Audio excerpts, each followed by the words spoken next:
Assalamualaikum warahmatullahi wabarakatuh. Yang kami hormati Ibu Dia Qurratul A'yun selaku dosen pengampu mata kuliah Dasar-Dasar Manajemen Pendidikan, serta teman-teman yang berbahagia. Pada kesempatan kali ini, kami dari kelompok 5 akan menjelaskan mengenai kepemimpinan pendidikan. Anggota dari kelompok 5 yaitu Namiatul Khairiyah, Anna Musriana, dan Anissa Setiawan. Bahasan pertama mengenai pengertian. Kepemimpinan sendiri didefinisikan sebagai kemampuan yang dimiliki seseorang dalam mengajak, menuntun, mengarahkan, dan mempengaruhi individu atau kelompok untuk melakukan sesuatu demi tercapainya tujuan yang diinginkan.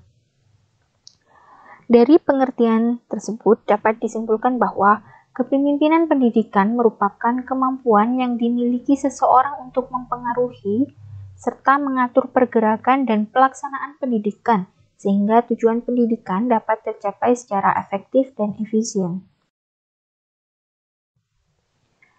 Selanjutnya yaitu fungsi kepemimpinan. Pada fungsi kepemimpinan ini terdapat 5 fungsi. Yang pertama, fungsi instruksi. Pada fungsi instruksi ini, pemimpin memiliki peran dalam menentukan bagaimana dan seperti apa perintah itu dikerjakan oleh anggota-anggotanya, sehingga pelaksanaan pendidikan akan berjalan secara efektif. Fungsi yang kedua yaitu fungsi konsultasi. Ketika pemimpin akan menetapkan suatu keputusan, pastinya memerlukan pertimbangan-pertimbangan. Nah, bahan pertimbangan ini biasanya didapatkan dari orang-orang sekelilingnya, misalnya dari anggota-anggotanya. Nah, ketika pemimpin akan menetapkan suatu keputusan, pasti melakukan konsultasi dengan anggota-anggotanya, sehingga keputusan tersebut sudah menjadi kesepakatan antara pemimpin dengan anggotanya. Fungsi yang ketiga yaitu fungsi partisipasi. Pada fungsi partisipasi ini, pemimpin memiliki peran dalam mengaktifkan anggotanya untuk ikut serta dalam mengambil keputusan ataupun dalam pelaksanaannya. Fungsi keempat yaitu fungsi delegasi. Fungsi delegasi ini pada dasarnya berarti kepercayaan. Pada fungsi ini, pemimpin memberikan pelimpahan wewenang dalam membuat ataupun menetapkan suatu keputusan, baik melalui persetujuan ataupun tanpa persetujuan. Nah, biasanya orang-orang penerima delegasi ini merupakan orang yang memang dipercaya oleh pemimpin untuk menetapkan suatu keputusan, karena orang-orang ini memiliki kesamaan prinsip, persepsi, dan aspirasi dengan pemimpin tersebut. Yang kelima yaitu fungsi pengendalian. Pada fungsi pengendalian ini, kepemimpinan atau pemimpin dapat mengatur aktivitas anggotanya secara terarah dan dalam koordinasi yang efektif, sehingga tujuan pendidikan akan tercapai secara maksimal. Selanjutnya, faktor-faktor yang mempengaruhi kepemimpinan. Menurut Ngalim Purwanto, terdapat 4 faktor yang mempengaruhi pemimpin, yaitu yang pertama, pengetahuan dan keahlian. Pengetahuan dan keahlian ini meliputi latar belakang pendidikan dari seorang pemimpin. Nah, latar belakang ini dapat mencerminkan bagaimana pemimpin dalam bersikap dan bertanggung jawab, serta bagaimana pemimpin dapat mengambil keputusan dari pengalaman yang dimilikinya. Yang kedua, yaitu lembaga atau jenis pekerjaan tempat pemimpin melaksanakan tugas. Setiap lembaga atau jenis pekerjaan pasti memiliki tujuan yang berbeda-beda. Nah, seorang pemimpin harus mampu melaksanakan tugasnya demi tercapainya tujuan dari suatu lembaga atau jenis pekerjaan tersebut. Yang ketiga yaitu sikap kepribadian pemimpin. Setiap orang pasti memiliki sikap, watak, karakter, atau perilaku yang berbeda-beda. Nah, sebagai seorang pemimpin harus mampu menahan dan mengarahkan sikap yang dimilikinya sehingga sikap yang keluar nantinya merupakan sikap yang dapat berguna dalam mencapai tujuan pendidikan tersebut. Yang keempat yaitu sikap kepribadian anggota. Sikap kepribadian anggota ini juga mempengaruhi kepemimpinan, di mana sikap ini penting ketika dilakukan untuk melakukan kerjasama atau bekerja sama dalam suatu kelompok. Selanjutnya yaitu tipe-tipe kepemimpinan pendidikan. Tipe-tipe kepemimpinan pendidikan ada 4, yaitu tipe otoriter, tipe laissez-faire, tipe demokratis, dan tipe pseudo-demokratis. Untuk tipe yang pertama, yaitu tipe otoriter. Nah, pada kepemimpinan yang otoriter, semua kebijakan dasar ditetapkan oleh pemimpinnya sendiri dan pelaksanaannya ditugaskan kepada bawahannya. Semua kebijakan yang ada dilakukan tanpa mengkonsultasikannya terlebih dahulu dengan orang-orang yang dipimpinnya. Pemimpin otoriter ini berpikir bahwa maju mundurnya organisasi hanya tergantung pada dirinya. Dia bekerja bersungguh-sungguh, belajar keras, tertib, dan tidak boleh dibantah. Kepemimpinan otoriter ini merupakan kepemimpinan yang baik apabila pemimpinannya juga memiliki kepribadian yang baik dan mengutamakan rakyat. Kepemimpinan otoriter ini kurang bagus karena berkesan pemimpin hanya mengutamakan argumen pribadinya ketimbang bawahannya. Padahal tidak selamanya argumen pemimpin atau atasan itu baik. Mungkin akan baik baginya tetapi belum tentu baik bagi bawahannya. Untuk yang kedua yaitu tipe laissez-faire. Nah, pada tipe laissez-faire ini, pemimpin memberikan kebebasan yang seluas-luasnya kepada setiap anggota staf dan apa yang akan dikerjakan untuk pelaksanaan tugas-tugas jabatan mereka. Mereka mengambil keputusan dengan siapa ia hendak bekerja sama dalam penetapannya menjadi hak sepenuhnya dari anggota kelompok atau staf lembaga pendidikan tersebut. Misalnya, apabila hal ini kita jumpai di sekolah, maka dalam hal ini bila akan menyelenggarakan rapat guru, biasanya dilaksanakan tanpa kontak pimpinan dari kepala sekolah, tetapi bisa dilakukan tanpa acara. Rapat bisa dilakukan selagi anggota atau guru-guru dalam sekolah tersebut menghendakinya. Tipe kepemimpinan ini terlihat cenderung pemimpin sedikit bekerja, hanya saat diminta andil oleh bawahannya saja. Tipe kepemimpinan ini kurang baik karena seharusnya seorang pemimpin ikut andil dari awal sampai selesainya permasalahan, bukan hanya menjadi pemberi pendapat bila diminta. Tentu saja nantinya dikhawatirkan pemimpin tidak dapat mengerti sebenarnya apa pokok dari permasalahan yang sebenarnya. Nah, untuk yang ketiga yaitu tipe demokratis. Dalam tipe kepemimpinan ini, seorang pemimpin selalu mengikut sertakan seluruh anggota kelompoknya dalam mengambil keputusan. Kepala sekolah yang bersifat demikian akan selalu menghargai pendapat anggota atau guru-guru yang ada di bawahnya dalam rangka membina sekolahnya.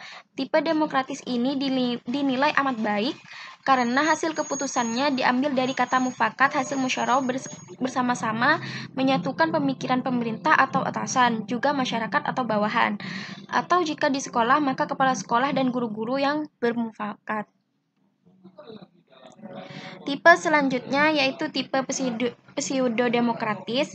Tipe ini disebut juga semi-demokratis atau manipulasi diplomatik. Pemimpin yang bertipe pseudo-demokratis ini hanya tampaknya saja bersifat demokratis padahal sebenarnya dia bersifat otokratis. Misalnya, jika ia mempunyai ide-ide, pikiran, atau konsep yang ingin diterapkan di lembaga pendidikannya, maka hal tersebut akan dibicarakan dan dimusyawarahkan dengan bawahannya. Tetapi situasi diatur dan diciptakan sedemikian rupa sehingga pada akhirnya bawahan didesak agar menerima ide atau pikiran tersebut sebagai keputusan bersama. Pemimpin ini menganut demokrasi semu dan lebih mengarah kepada kegiatan pemimpin yang otoriter dalam bentuk yang halus, samar-samar, dan yang mungkin dilaksanakan tanpa disadari bahwa tindakan itu bukan tindakan pimpinan yang demokratis.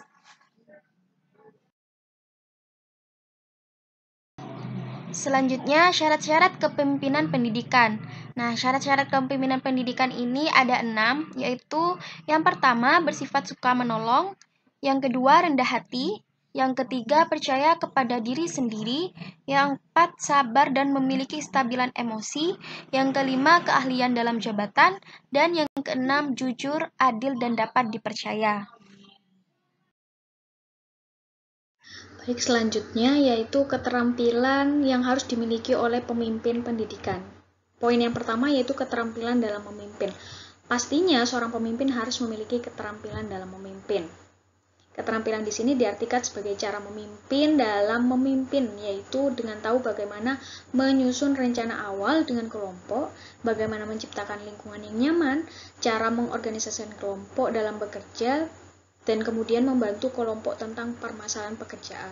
Jadi di situ pemimpin harus memiliki keterampilan dalam memimpin. Poin yang kedua yaitu keterampilan dalam hubungan insani. Hubungan insani merupakan interaksi seseorang dengan orang lain atau kelompok. Jadi seorang pemimpin harus memiliki interaksi yang bagus. Kepemimpinan, hubungan yang diperlukan ialah rasa menghargai, baik terhadap anggota. Jadi itu merupakan hubungan secara insani. Seorang pemimpin harus memiliki keterampilan seperti ini. Terus yang ketiga, itu ada keterampilan dalam proses kelompok. Dalam kepemimpinan, seorang pemimpin harus menjadi penengah untuk anggota. Pemimpin yang baik mampu mengembangkan dan mengatur anggota sehingga keterampilan dan potensi anggota terlihat. Kemudian yang keempat, di sini ada keterampilan dalam administrasi personil. Keterampilan yang sangat diperlukan yaitu memang administrasi. Dalam menjalankan kepemimpinan, kegiatan administrasi personil harus berjalan dengan baik, sehingga dalam administrasi ini dapat menemukan anggota yang sesuai dalam bekerja sesuai pedoman yang ada. Kemudian yang terakhir yaitu keterampilan dalam menilai. Seorang pemimpin harus pandai-pandai dalam menilai anggota, kerjanya anggota. Dalam proses ini, penilaian ini berfungsi sebagai pedoman dalam bertindak, sehingga dapat mencapai tujuan dengan melihat hasil penilaian dan memperbaiki jika ada suatu kesalahan. Jadi, seorang pemimpin dalam mengambil penilaian juga harus di akhir harus mengadakan evaluasi untuk bahan pertimbangan agar lebih baik lagi ke depannya. Ada tokoh yang mengatakan, yang berpendapat, ada 3 keterampilan atau skill yang harus dikuasai oleh seorang pemimpin. Yang pertama, human relation skill, yaitu keterampilan yang harus dimiliki kemampuan untuk bersosialisasi. Yang kedua, technical skill, keterampilan dalam menjalankan pekerjaan berdasarkan ilmu seorang pemimpin sangat diperlukan. Kemampuan di mana seorang pemimpin menjalankan pekerjaan sesuai dengan takarannya. Kemudian yang ketiga, di sini ada conceptual skill, keterampilan yang dapat merumuskan konsep dengan matang, tidak melaksanakan kerjaan sesuai dengan egonya sendiri. Jadi pemimpin harus memiliki conceptual skill. Seperti itu. Selanjutnya yaitu kepala sekolah sebagai pemimpin pendidikan. Seorang kepala sekolah sebagai pemimpin pendidikan harus mampu mengelola sarana dan prasarana dengan baik, pelayanan sekolah dan fasilitas sekolah, juga memiliki tanggung jawab yang begitu besar. Maka dari itu, seorang kepala sekolah sebagai pemimpin pendidikan harus memiliki mental yang kuat karena banyak sekali tantangan yang berat. Kemudian, selain itu, kepala sekolah sebagai pemimpin pendidikan juga harus memiliki rasa kepedulian yang sangat tinggi. Kepala sekolah haruslah memiliki 3 indikator yang dapat dilihat. 3 diantaranya yaitu kepala sekolah harus komitmen terhadap visi dari sekolah itu. Kemudian, yang kedua, menjadikan visi dari sekolah tersebut sebagai pedoman dalam kepala sekolah itu bertindak atau bekerja atau melakukan suatu hal. Kemudian, dan yang terakhir, menjalankan tugas sesuai dengan pembelajaran atau kinerja guru dengan fokus. Jadi seorang kepala sekolah harus fokus terhadap kinerja setiap guru. Jadi kepala sekolah tahu dalam bertindak dan memaksimalkan kinerjanya, seperti itu.